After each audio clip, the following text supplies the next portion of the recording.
Are you a technician who wants to set yourself apart? Then the Trusted Technician podcast is for you. I'm Derek Hoferter, coach and trainer at SBE, and on this podcast, we will have experienced HVAC coaches and trainers, as well as top-performing technicians, all sharing their tips and strategies to help you be more successful. Welcome back to another episode of the Trusted Technician podcast. I'm Coach Derek here at SBE, and today's guest, we've got Austin with Universal in Tennessee. Austin, welcome to the podcast. Thanks. So Austin, to start out, so everyone gets to know you a little bit better, how did you end up being an HVAC technician? Well, I had some friends from Kentucky that I grew up with that were doing it. And I was looking to make a job change into something more career type from what I was doing. And they encouraged me just to give it a try. They really liked it. So I did. Here we are. How long ago was that? That was about 5 years ago. Okay, so you've been in tech for about 5 years. What do you enjoy the most about it? This is a cheesy answer. Everybody says it, but getting to help people. I really like getting to help people. I find joy in it. So, yeah. Would you say that you're a people person? You know, I try to be. I'm not a huge people person. I am when I need to be, I guess. I can relate. What do you find to be like either currently or in the process of becoming a tech to be challenges that you kind of experience, or what do you see to be challenges with being a technician? Right now, I think the biggest challenge for technicians and just the industry kind of in total is just what's going on with equipment right now.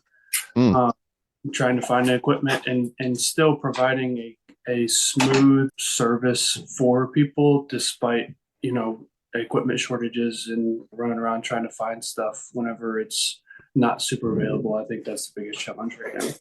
Yeah, and speaking of equipment, also too, there's changes going on as well with equipment, which can be a challenge, but I think maybe for you, it's also been a bit of an opportunity, right? With helping people understand, the changes and things that are coming in with refrigeration and just all the new regulations. Is that correct? Yeah. Like how for your average homeowner, they're probably not keeping up to date with, hey, 2025, there's a new refrigerant here, and are things happening? So how do you let them know, or like how do you give them that info, or how does that info even come into the equation?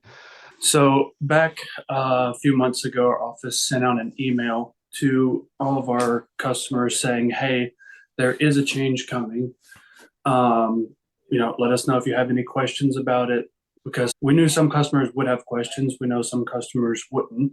So we just put the information out there to be a resource if people had any questions or anything. And we've got a lot of calls for, making sure people's units are still working good as far as maintenance. We've had quite a few customers call in and say, hey, look, I've been planning on replacing my unit for a while. I want to go ahead and take advantage now before the change happens, just because we don't really know what's in the future.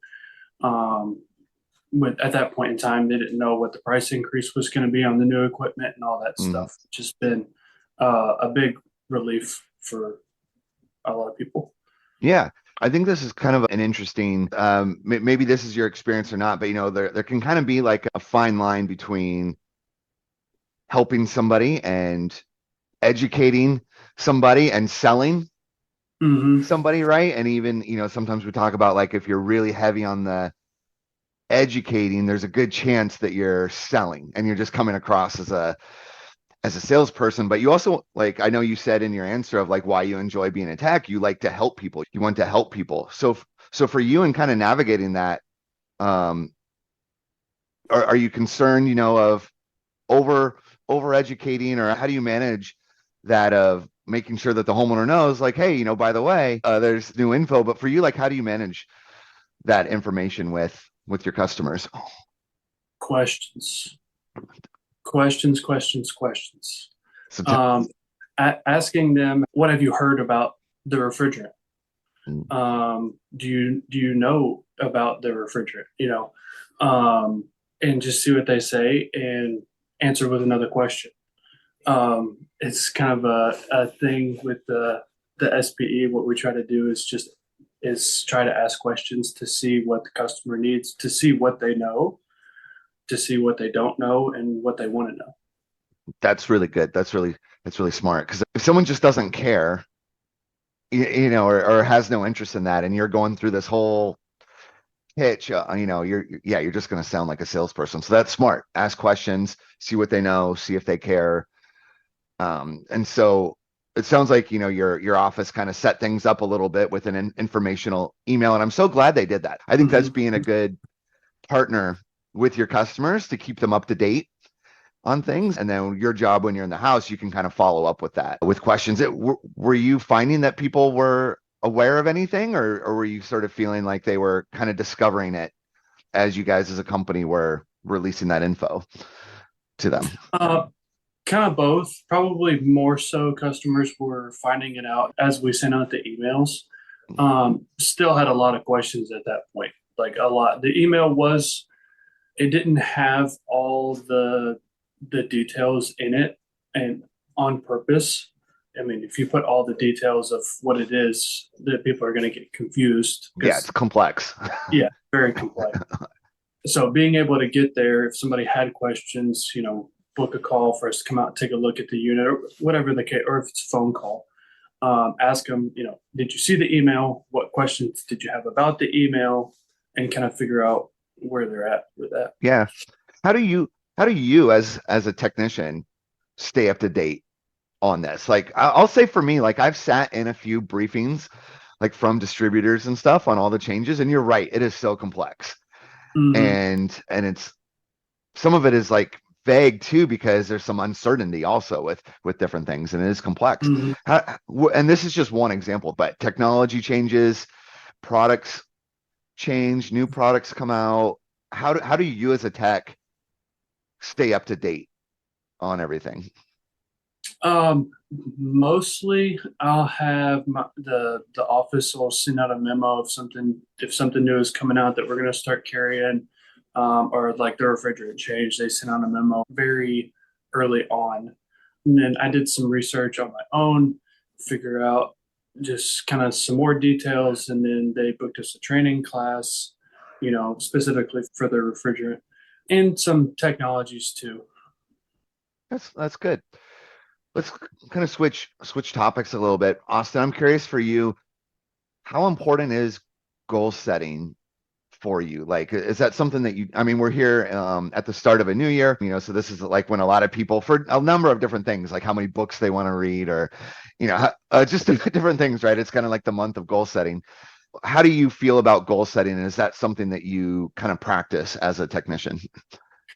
Yeah, it is something that I practice. I will be setting goals soon for this year, but it is not something that I live or die by or stress out about if I'm not hitting it or anything like that. In my mind, I'm not going to use the goal to sell something to a customer that's not necessary. I like to let the customer make that decision, just report the facts, see what I find, and let them make the decision of what they want, what they don't want.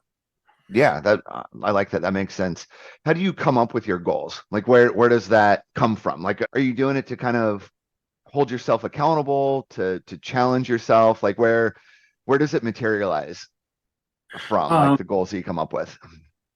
the original goal for my first year was just kind of pulled out of a hat as close to an average technician. Hmm. Um, since then, I've used previous years to set goals for the next year. It's just kind of an average. Okay. So you kind of like part of your goal setting then is to look back at the previous year, like see what the goal was, see what you did, and then maybe kind of make some factors on if you think you could do better the Hmm. next year. And so it revolves some reflection then in your goal setting. Yeah, for sure.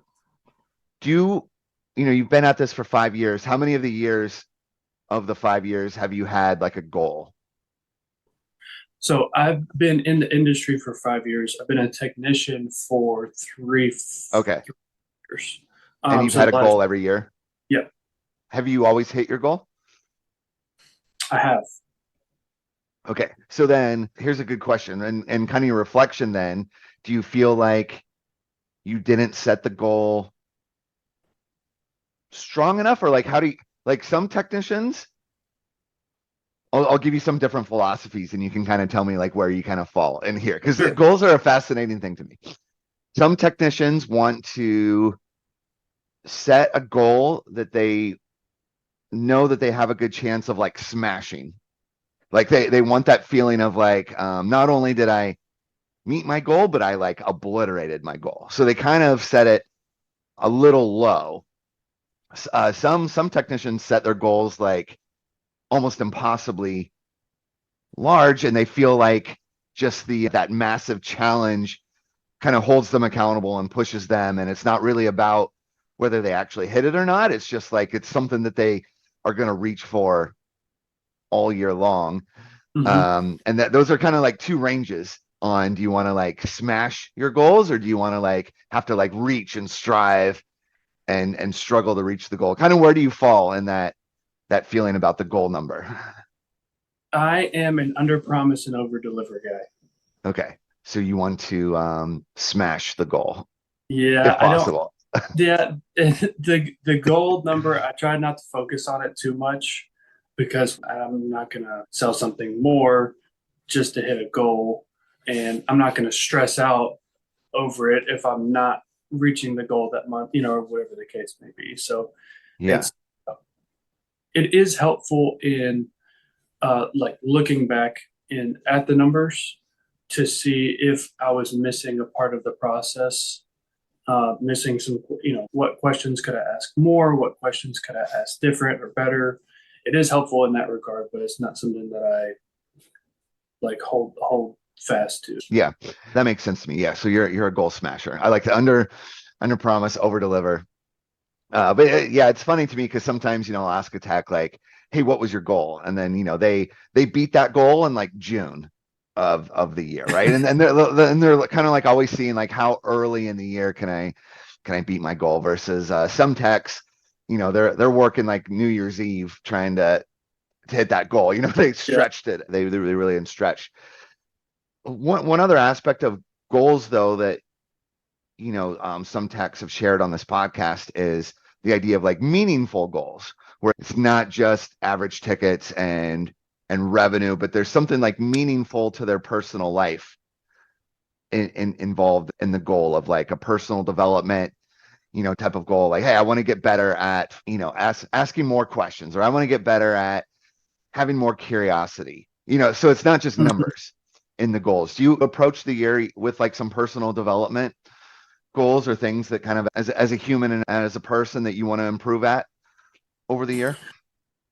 Not necessarily. I always try to have an upbeat attitude.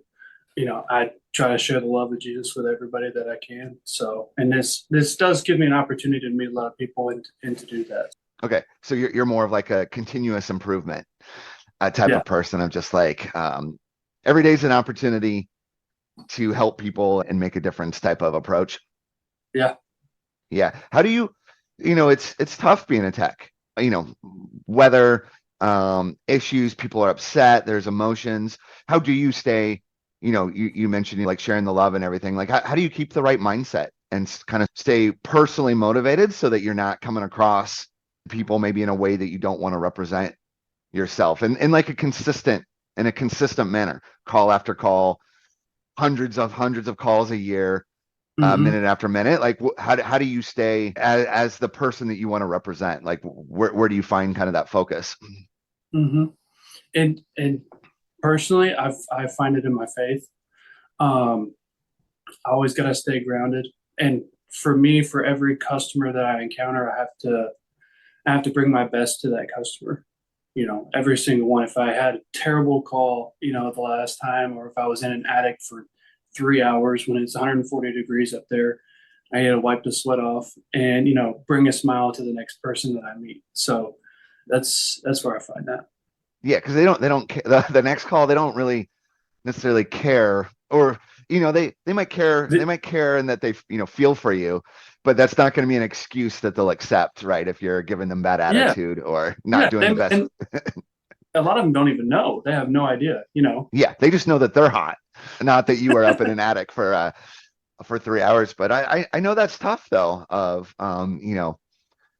fourth, fifth call of the day on a really, really hot day to Hmm. still show up for that person like you did the first call Hmm. at the start of the day. You obviously you do well as a tech, right? And the numbers, you had $1 million a year. So that shows that you were mentioning goal setting with the average tech. You're not the average tech. You're much, much, much above the average tech. So this isn't something that's normal. So I think, for technicians who might be listening to this, it's probably more normal that they struggle with constantly being the best version of themselves, being upbeat, thinking about that. So you're doing something that's not normal. Like for those technicians listening to this, they're probably wanting to get better at the mental side Hmm. of this. Were you kind of always like this in your couple of years as a tech, or is this something you've learned as well, of kind of like the mental spot of having like your own self right to be able to help somebody else? Hmm. Yeah, I'm pretty much always been an upbeat guy. I don't stress about too much. It's part of the personality I've been blessed with. Yeah, so that's helpful. A There too. That little bit. yeah. Do you have people that you feel like kind of keep you kind of more? Imagine you did have like a bad day. I mean, we're humans, right? So even the most upbeat person, right, still has like a bad day, or Yeah. things going on or pressures. Like what is sort of your outlet for that? Like, is it through coaching? Is it through training? Like, kind of how do you reset yourself, either from one day to the next or from one call to the next?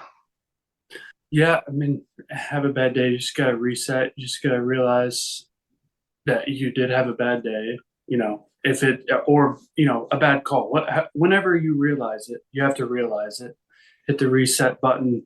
I've got a little like laminated card of the SBE process. Some of the questions I keep in my van. I'll just kind of go through everything. Um, just just kind of hit the reset button in the middle of the day, at the end of the day, whenever it is, just to kind of reset that. Okay, yeah. So maybe you're thinking, something's off, right? Mhm. Things. I like what you said. You have to have the self-awareness to even recognize that. Sometimes I'll talk to technicians who feel like they've been in a prolonged slump. Of like that bad call is extended weeks, Mhm. or a whole month. They just had a whole month. And a lot of times, too, I'm talking to them after they've had a bad month, and I wish they had maybe recognized it after the call, uh, and they just kind of let it keep going. So I like what you said. You have to have the self awareness that something's off, Mhm. and for you that means I need to review my process, right? I need to review my training. I like that you have a little laminated. So what do you kind of Mhm. do? Just kind of take a minute, just pull that out, just kind of reflect.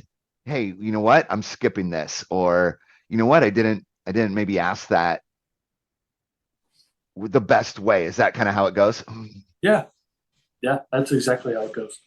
Okay, so then it's like that's in the past. This next call, reset, ask the questions, Yep. be helpful, be the right person. Like that call is in the past. That call doesn't affect. That's good. The self awareness aspect of it. Yeah, I feel for anyone that's in like that slump. And it's just like, man, I don't know what is going on. Like it seems like Mhm. everyone's out to get me, a Yeah. type of deal. Like all my customers are conspiring together, of hey, let's a type of deal. But for you, it's process. Is that correct? Well, I'm going to let you go here in a few minutes. Thanks for spending time with us. But are there any like particular questions? You've mentioned a couple of times questions. Like you don't want to educate people, ask questions. For you, like as you're going through a house, are there any specific questions that you find just like really help you either with kind of like building trust or getting to know somebody, or like really important tips to other technicians? Like what are kind of some of the questions that you ask that are really helpful for you? I stick really close to the process questions. I'm kind of drawing a blank right now. Okay. Yeah. Exactly what those are. You're trying to be then with your question asking thorough. So you're asking people, you know, how they're setting their temperature, or are they comfortable? Or, you're asking them about filters that they're using. You're asking them about goals at the house, how long they want their system last. You're asking them when's the last time they've had maintenance, or have Hmm. things come up. That's what you mean by kind of sticking to the process. Yes, And you find that customers appreciate those questions. Like you're getting it leads to good kind of follow-up conversation from those questions. absolutely. I mean, every single one of those is very important in the process. And if you skip one, that's kind of what we were talking about earlier about having a bad call. You realize, once you go back through, you might have missed one or two of the questions. Um, and it could be any one of them. It doesn't have to be any particular one. It could be any one of them that kind of made the call not go the way it could have went. So make That's sure you stay on the questions, and repetition of doing it every time is, I would say, where most guys have maybe not a breakdown, but a discrepancy between the calls. It's not doing it every time. If you drop something off, with me personally, if I forget to ask a question and I don't realize it immediately, and then I forget to ask it again and then again and again, and then I've made my whole new process, without, you know, certain questions, and then I get off track. So Yeah, I think that's a really good tip for people. It's a process only works if you follow the whole process. The moment that you skip something, or the moment that you forget something, or the moment that you change something or alter something, you're now following Austin's process, yeah. which may be good, right? But also, we don't know. Also, too, right? So I agree. I think that a big thing that holds a lot of technicians back is consistency. Yeah. And I think that ties into what we were talking about before. You have bad days, you have bad calls. Do you let that take you off of your process, or do you use that as a moment to reflect and get back on your Mhm. process?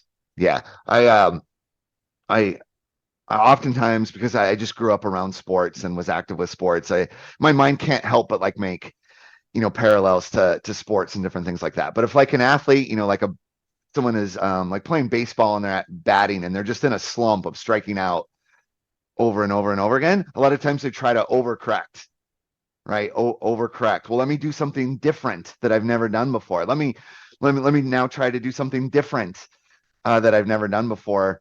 Versus, wait, I know how to hit the ball. I need to go back. I need to go Mhm. right. Instead of trying to like push harder or come invent something new, or do something weird to fix it. I need to reset actually back to what I was doing before when I worked. And I think that's the same as a technician with the process, right? Yeah. Yeah. Yeah, for Not I'm sure. gonna yeah, not I'm gonna bring something brand new into this thing and see what happens. Austin, I got to let you go. I know you've got calls and you've got work today. Thanks so much for taking time. Is there any last piece of advice or anything you want to share with technicians who might be listening to this and they're like, man, I wish I were more upbeat. I wish I were more, consistent. Anything else you want to share? Every day is a new day.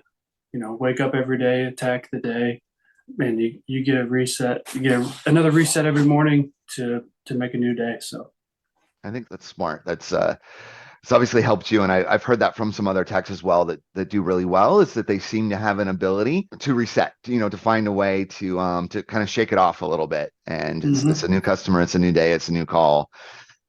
Let me get back to the process. Thanks so much, Austin, for sharing with us. Yeah, absolutely.